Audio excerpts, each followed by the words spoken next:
Hello and welcome to K-Stop, Fuse's podcast dedicated to all things K-pop discussion, news, music, and much, much more. I am Jeff Benjamin, joined by the woman I would undoubtedly vote number one CF model for hair and skincare, Tina Zhu. Hey y'all, this is Tina. Thanks for joining us again. Thank you for joining us. And this is now episode 4, and we're having so much fun, getting so much comments from people. You can, of course, listen to us on fuse.tv/KStop, all one word, or you can listen to us on iTunes. And you can leave us a comment, leave us a rating. We always appreciate it because you guys are as much of this show as we are as much of this show. That's right. And that's why we're going to kick it off. Well, actually, I'm going to kick it off real quick by saying we have a very exciting little part to share with you guys. Very recently, CL, of course, of major girl group 21. CL is working on her American debut album, and she was in town for New York Fashion Week, and she stopped by Fuse, and we have a little exclusive bit to share with you guys about her time in New York and with Fashion Week. So, good stuff. That's going to come at the end of the episode, so listen until then. The very end. Yes. So you gotta look forward to it. But like we said, you guys are as much of K-Stop as we are, so we of course want to kick it off by hearing back your guys' feedback and hearing what you guys had to say about recent episodes. So we're gonna first start with Abby Palmer, who left a comment on our iTunes page, and she wrote, "Finally, a podcast centered around K-pop for me to listen to. Great hosts who aren't afraid to give their opinion on the most recent K-pop news make for a very interesting listen. Hope this podcast continues to grow and improve." And first off, thank you, Abby. And second off, we hope you guys will grow and improve with us because we are this of course is experimental, it's variable, it's malleable, it can kind of change as we see necessary. So if there's things you guys really love or there's things you guys are just not feeling, right. You're like, oh, I always skip this part. Right. Hopefully it's not true. We definitely want and use your feedback and really appreciate it. And yes. Week to week, we have been gotten plenty of feedback and comments and interaction, and we really, really appreciate that, y'all. Yes, so please keep, you can interact with us in so many different ways. You can leave comments on fuse.tv. All the episodes are at fuse.tv/KStop. You can leave a comment on our iTunes page like Abby did here. You can always mention us on Twitter using either the hashtag KStop, all one word again, or you can mention us directly on Twitter. I am at Jeff__Benjamin, and Tina is Hey_Tina with 3 A's. We made it difficult just to make sure you guys are paying attention. So, yes, thank you so much, Abby, for not only the positive commentary. First and foremost, we aren't afraid to show our opinions. We're going to keep, serving you guys realness, giving you guys what we really think. And we hope you will grow, and we hope this show will improve and give you guys more and more of what you want to hear from a K-pop podcast. So let us know what you think, and also just keep tuning in. It's going to get even better. Our second featured comment that we want to mention today comes from Josh Jeffrey, who actually left this comment about 4 Minute, who we featured in the first episode, the debut episode. And he actually he had a really interesting take on what's going on with 4 Minute and their record label, Cube Entertainment. So a quick summary of this is that he says, "I don't want Cube or 4 Minute to continue with Cube. That's the record label. They've completely sabotaged this comeback," referring to the Hate song. And it's pretty clear that Korea doesn't appreciate 4 Minute as much as their international fans do. It's clear by looking at the charts. I'd like to see 4 Minute signed directly with Cube's international imprint, which is Universal, move to LA, begin intensive English dance and vocal lessons, and prepare for an international debut. He said they have the confidence that's needed to succeed in a world market, and they also have that that no other group has, which is Hana, who has universal and viral appeal. So, heated. Heated, yeah. Passionate. He did not sugarcoat that. He did not. And we thought this comment was pretty interesting because, this comment kind of comes at an interesting time because just very recently, it was announced Gina, who is like the longtime female soloist under Cube Entertainment, just left that label. That's Wow. I did not see that coming. I didn't either. I guess like we haven't heard much from her the past couple years. Yeah. Her last like solo single was in 2014. Right. A song called Pretty Lingerie. Didn't do a ton on the charts. Right. Previous single, Oops, a year earlier, also didn't do that much on the charts. Yeah. But I feel like the first couple years that after she debuted, she did fairly well. She made a good showing, especially with a lot of her modeling deals and, I guess, variety show appearances. She did quite a lot. So right. It's sad to see. It is kind of sad to see, and you know, it's. I feel like it's not the greatest sign when one of, you know, sort of your core artists kind of start, and you kind of have some questionable things going on with other artists. I don't know. She's definitely considered a veteran there. Right. I mean, granted, not 4 Minute, Cube is more heavily group focused versus solo artist focused, but she is considered one of the veteran artists on their roster. Yeah. So that I wasn't expecting that either. And yeah, if 4 Minute left, I mean, do you think they'd stay as a fivesome and like move on? Do you think? Do you imagine this future that Josh Jeffrey has brought up as working? Overseas, you mean? Yeah. This ideal plan. First of all, I would say that Korean fans don't necessarily not appreciate 4 Minute. I think it's just more their overall vibe and aesthetic and sound probably just doesn't fit the K-pop market as well as certain other artists, like maybe under SM, that kind of maybe play into what K-pop audiences want a little bit more. I will say 4 Minute, they kind of have this effortless edginess and swagger that would really translate over well to the Western market. However, it would be a hard sell to not have at least one member who is American born or has strong ties to the States, such as CL from 21. You know, it would just, language barrier wise, that would be a really big issue. It would take a lot of time to train them. Yeah. And I just don't know how easy it would be to sell a group like that to the American industry, which is notorious for being the pickiest and most difficult to succeed in. No, and you remember, like, in the post sort of Gangnam Style like world, there was all these rumors that Hana was like signing with a U.S. agency or a U.S. record label and everything, you know, and that didn't exactly pan out, and that was sort of like her moment to strike, or their moment to strike. And so I really do wonder, you know, clearly they're sort of moving into the sound that is more appealing to a world audience rather than specifically Korean audience or strictly K-pop audience. But yeah, that would be a tough sell. And you know, they've been in this game for a minute. You know, they're not like spring chickens, like ready to, you know, go. I would say that they definitely don't lack confidence. Yeah, no. And they are a very, very strong, assertive girl group, and that's what I've always appreciated about them. So, hey, I mean, if they do end up going that route, I would fully support them. There you go. Yeah, no, exactly, 100%. They would have my support too. And, you know, they definitely certainly would have a much better chance than lots of other groups. So, hey, 4 Minute, we'll be supporting you. Yeah, wherever you are. Wherever you go, wherever you are.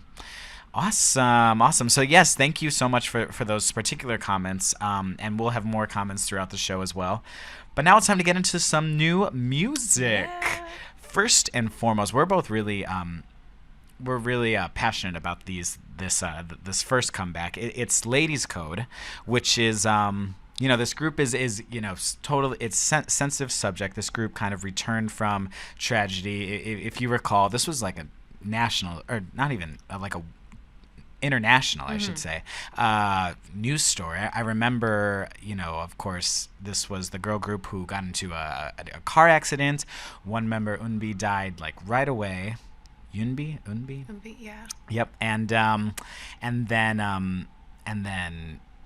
you know, all the members were injured, including a second member. Rise was the one who I believe was in intensive care, and then I think died maybe 4 days later. Yep, and she so passed tragic. away right at. Yeah, that was just. I remember that was just a really intense time for me, just as a writer, just making sure you got all the facts right. I remember when this story first broke, and Jeff sits across from me in the office. I remember he was very emotional about this. It was hard for him to write about it and stay focused on the news and not let the emotions kind of take over. Right. Well, then, I always say when people ask what's like the toughest story you've written, that's definitely up there because, it just was such like, you're not really allowed to have emotions at that point. You just have to report the story. Right. But, so, those two members had passed and, now the group has returned as a trio, though. Right.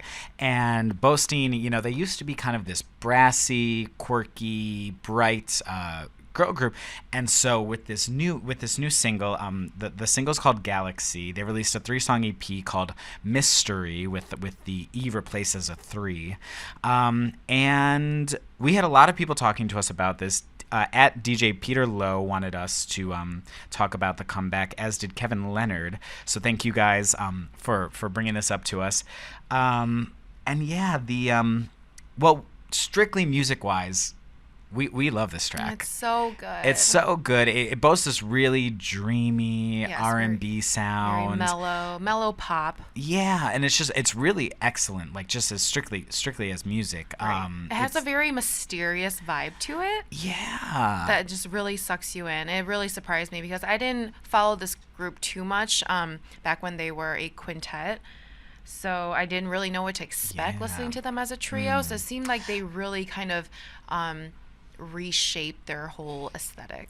Yeah, and of course it's awesome to see this group still. These girls are still pushing their dreams of being performers and artists, and so it's of course it's sad not to see them as 5, right. Of course, but it's good to see them back, and also like just taking, clearly that they're kind of coming with this new, a little more mellow, the clothes are a little more mature and sophisticated. Right. It kind of works with the whole concept overall. Right. They went with a bit more muted tones. Yeah. Kind of just, and it's not even that they had to change it, but it's almost like a paying your respect almost to like kind of what happened, and not acting as if this group hasn't changed, which I appreciate, and I like that they are like, yes, something has changed, obviously, Right, and even the contents of the song, they are singing about a shining light in the darkness, and will you recognize me if we meet again? Yeah. So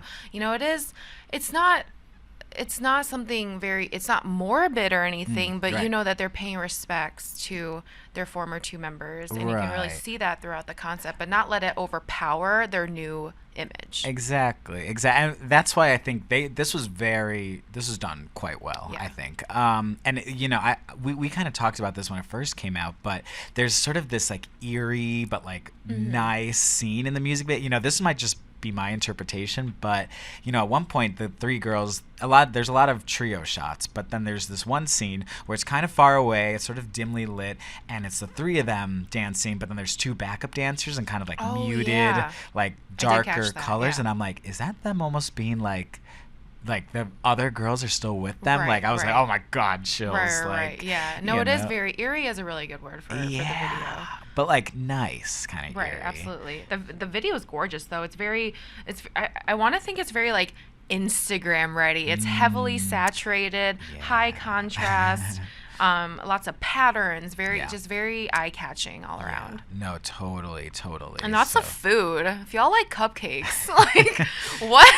Go for it. I was like, I'm like getting hungry. Like they have like some great meals. I'm like, there you go, Ladies Code. So we are a big fan of that. And I honestly think that the song is just excellent. Probably the best thing. Ladies Code was a group that they were really kind of just starting out, or really kind of gaining momentum, I should say, in 2014, before the tragedy struck. Right. But they always had a strong discography and strong, had some strong releases. But I really think this might be the best thing they've ever released. Right, so. And the mini album itself is very sophisticated, elegant, mellow, just like this title track is. Yeah, so really nice job handling what could have been a really touchy, sensitive Right. thing. We're happy to see you back, ladies. Yes, we're happy. Welcome back. We're rooting for you. Yes. So if you guys are, if you haven't checked it out yet, you can see all the music and all the music videos that we're talking about on the actual K-Stop episode page. It's at a YouTube playlist at the bottom of the page. So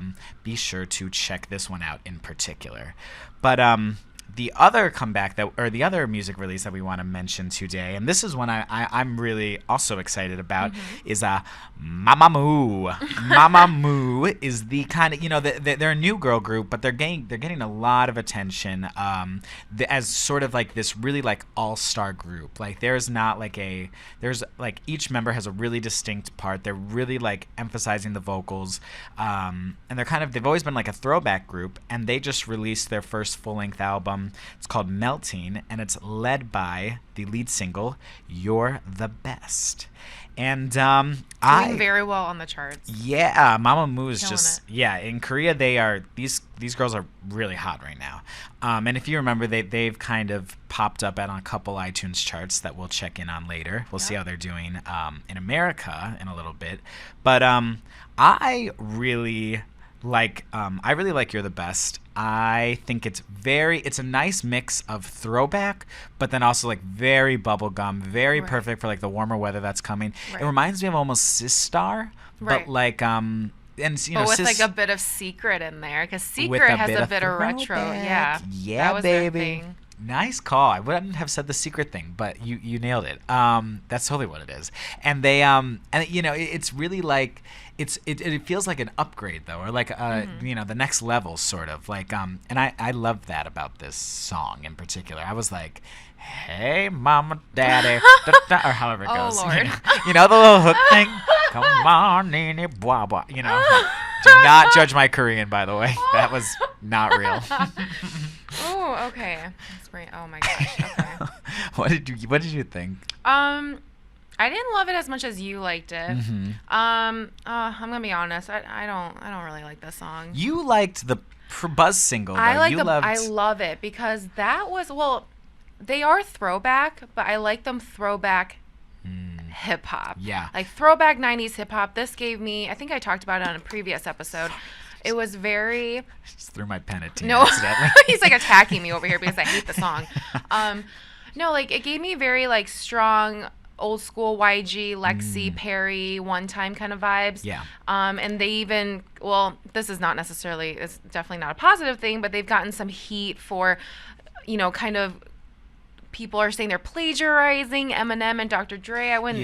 That's referring to the Taller Than You song. Right, the Taller Than You which single. Which really, has that very clearly inspired Dr. Dre beat. We'll just say it's heavily inspired. It wasn't exactly clear if it's a sample or not. Right. I actually played it for my roommate the other day, and he's like, "Oh, I know this. This is." Okay.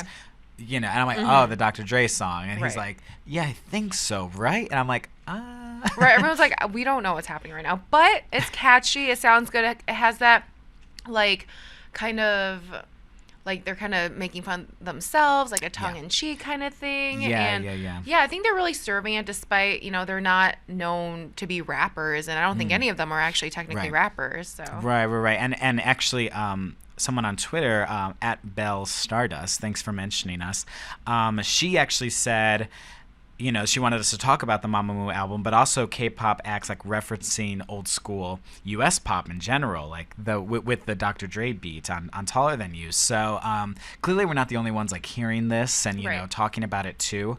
So it's kind of an interesting topic that this group is really, and MAMAMOO actually they're coming to South by Southwest this year, which is exciting. Oh, that's right. Yeah. So South by is really like repping K-pop. I remember when FX was announced as part of the lineup. The annual K-pop night out. Yeah. And I hear there might be some more surprises coming soon to that, but that's off the record.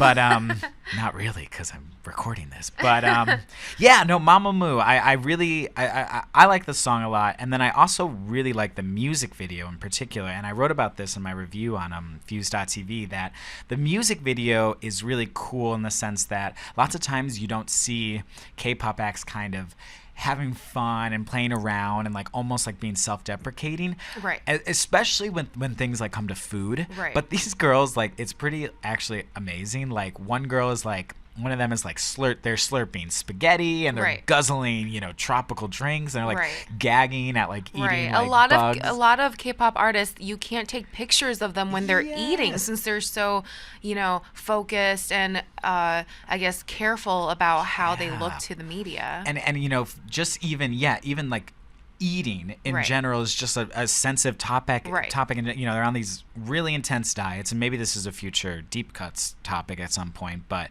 just such intense diets to the point they've talked about sneaking food in the bath.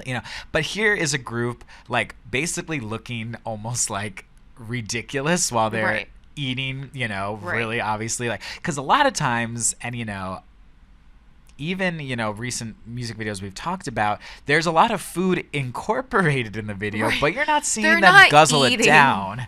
the food. Yes, exactly. So shout out to MAMAMOO for actually eating. Yes. We love that. Yes, we love that too. Okay. So awesome stuff. So yeah, and of course, you guys let us know what you think of MAMAMOO, Ladies Code, and any other music that just came out recently. You can leave us comments, #KStop on the page, wherever you might like. Quick question. Yes. What did you think of their outfits?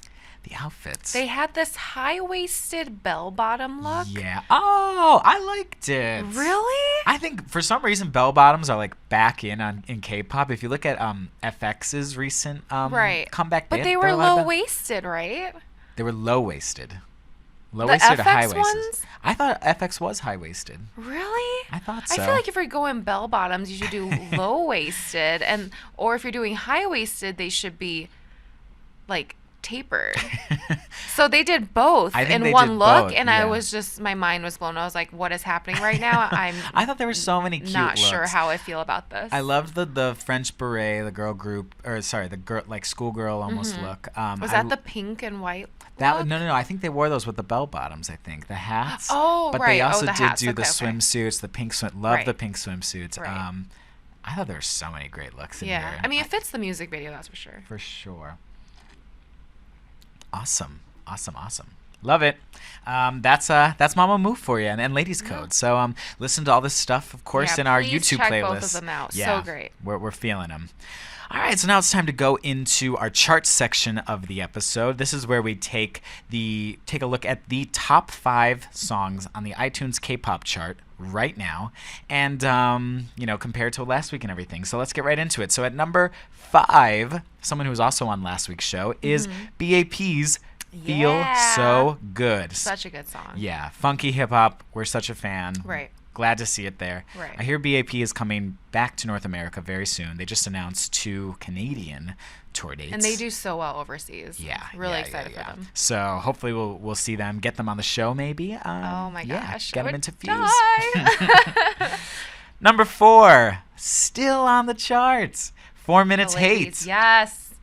Like, They it climbed maybe, one more spot. Yeah, clearly Well, Josh. it fell a few. Yeah, it was number 5, I think, last week. Last week, yeah. But Josh Jeffrey clearly realizing that 4 Minute is selling quite well in America.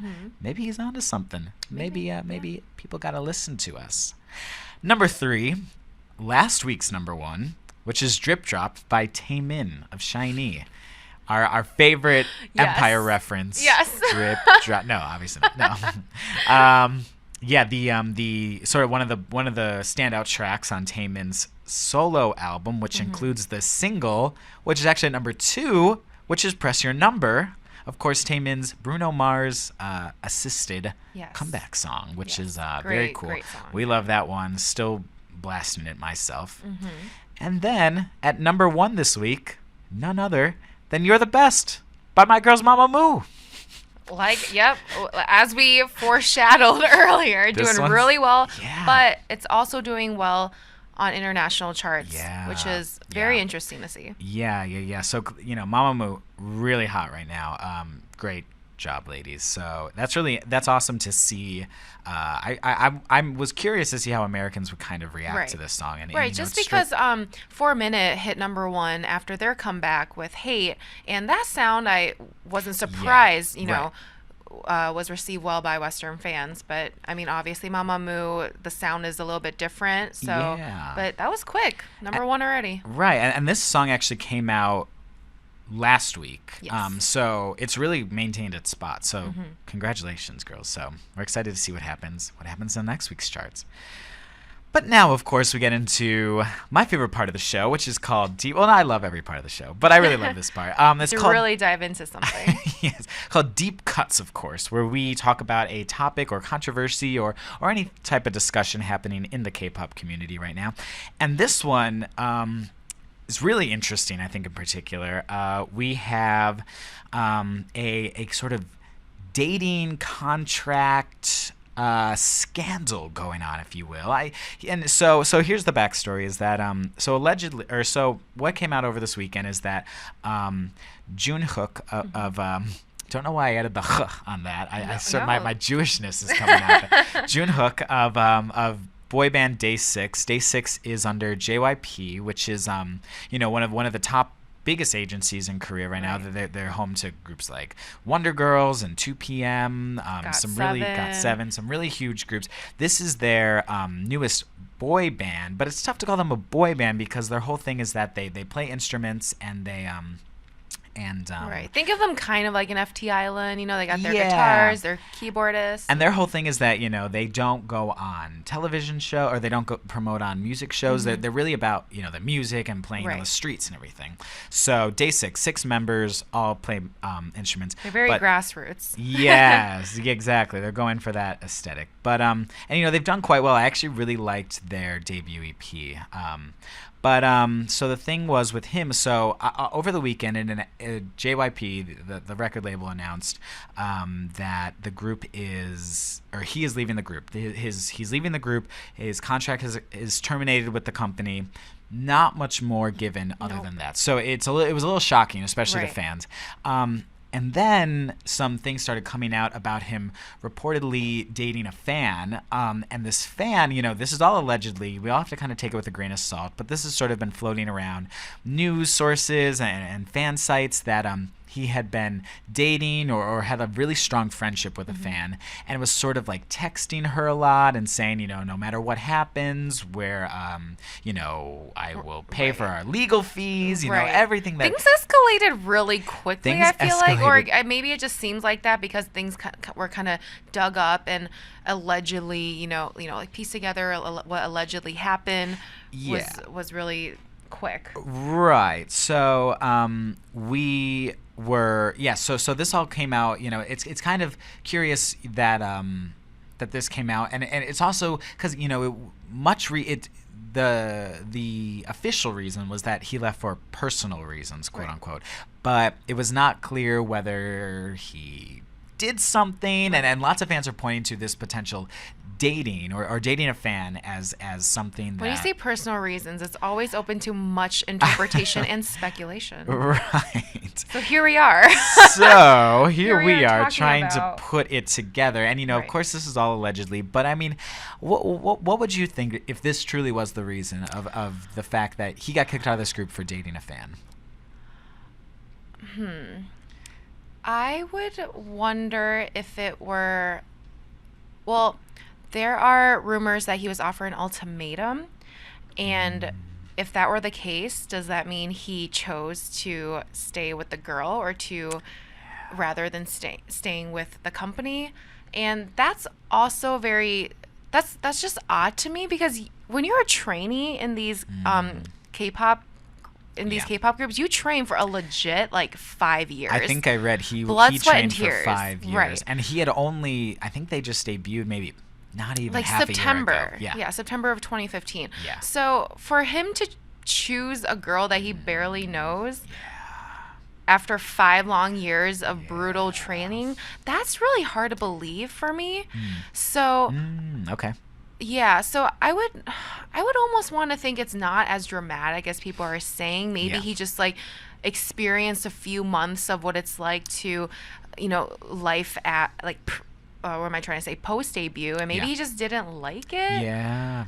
And totally it just maybe timing wise, that kind of happened around the same time as this girl situation. If allegedly, if it's true, maybe it just all kind of snowballed into this one big thing. Right, and that it very well might have been him. Sort of, it might have just been unfortunate timing in the sense that maybe he's unhappy with his current situation. Right.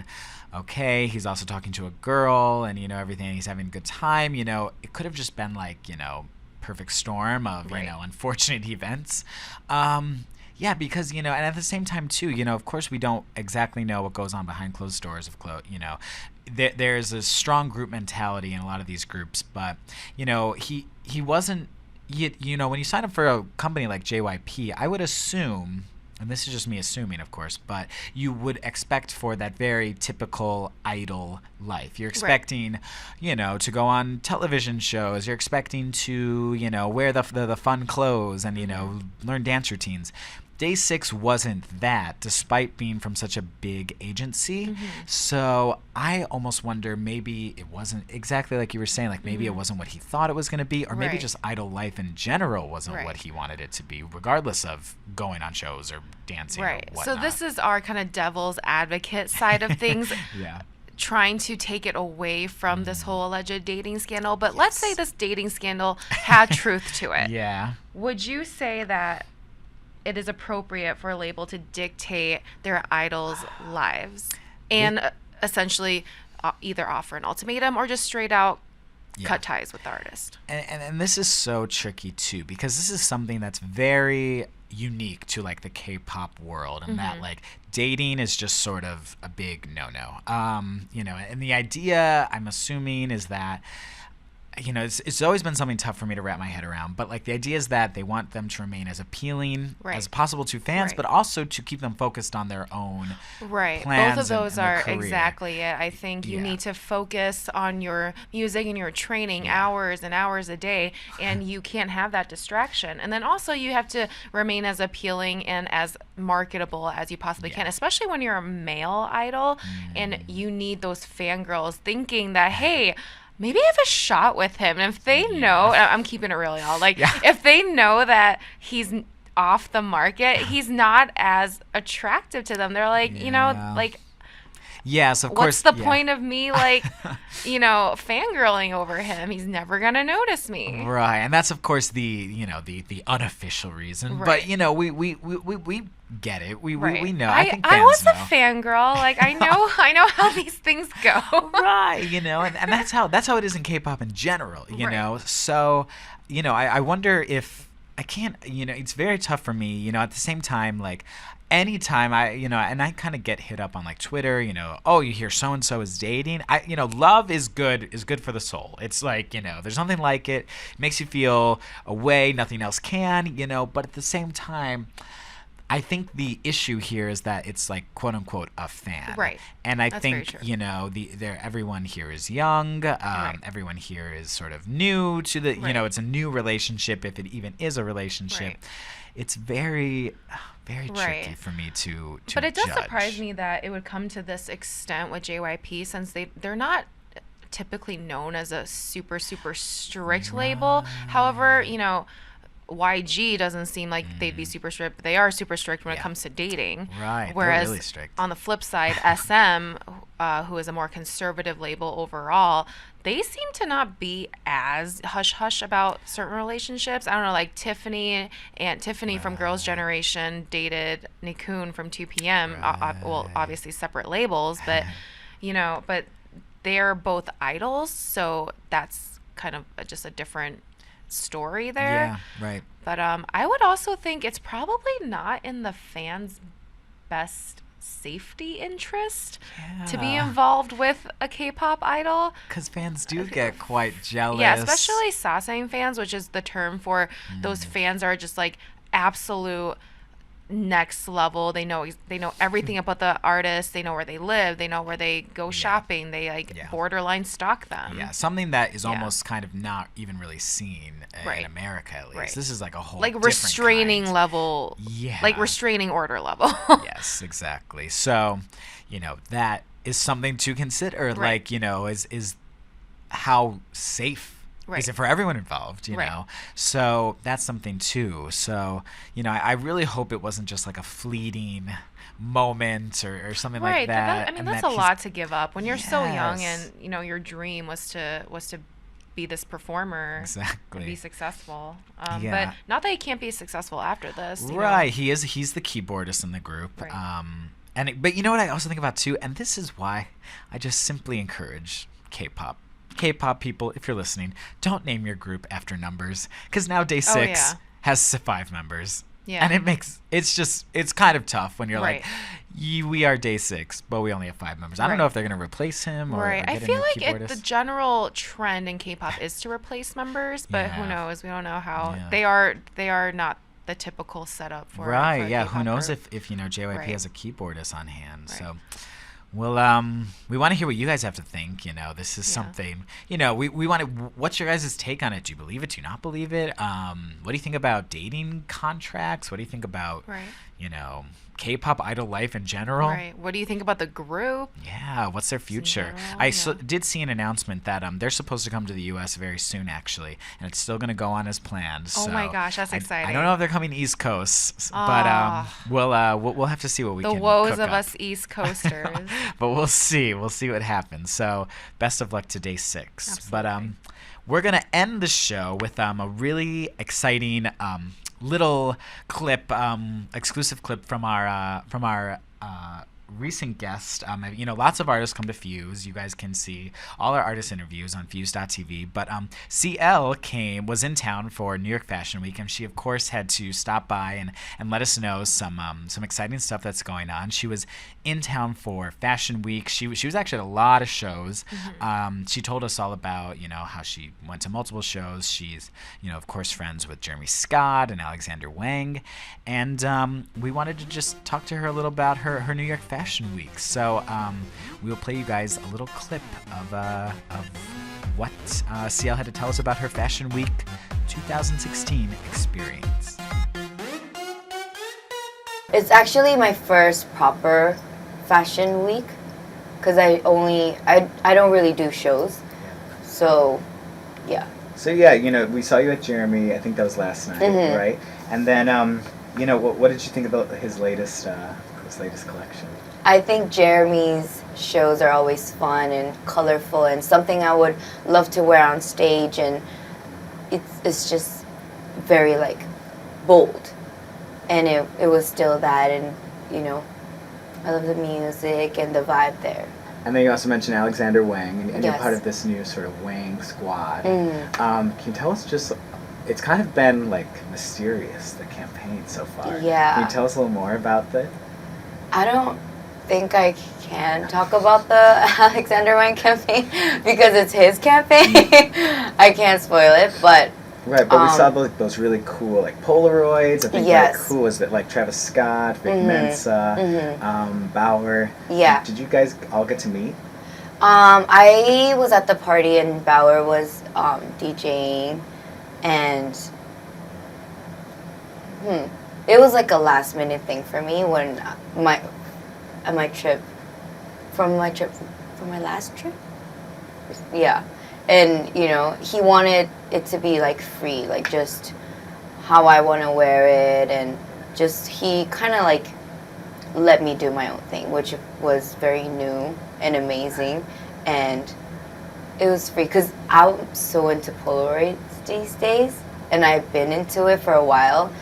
And when he was he's going to do that, I was like, okay, that's my thing. Love that. Yeah. That's great. Yeah. Very cool, very cool. And that was CL on her New York Fashion Week The experience. baddest female. Yeah. And CL, I feel like she did make an impact at Fashion Week this week. I don't know if you saw. So it was her birthday on February 26th, Yes. which when CL was actually in town, we set this up. We set up a little birthday surprise. It's a really cute clip. You guys should check it out. We'll include it in the post on Balloons, Fuse.tv. desserts, the whole shebang. We gave her balloons and a cupcake and everything, and she was really surprised and excited. Yeah, it was very cute. Yes. Definitely check it out. Please do check it out. You guys will love that. If you're a fan of CL, if you're just a fan of cute things in general.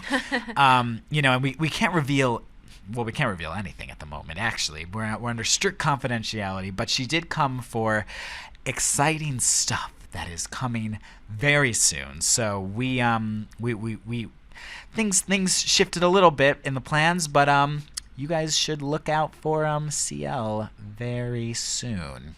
That's right. Yeah. Excited. Yeah. And we'll, of course, have more exclusives with CL coming to Fuse.tv very soon. But in any case, we hope you guys enjoyed this week's episode of K-Stop. Thank you, as always, for tuning in. And don't forget, please use hashtag K-Stop on Twitter or hit us up on our individual Twitter handles and let us know your feedback. What you'd like to hear next week? Anything K-pop related, just hit us up. Yes. So we hopefully will see you guys next week. And thanks for tuning in. This is Jeff. And this is Tina. Bye. Bye.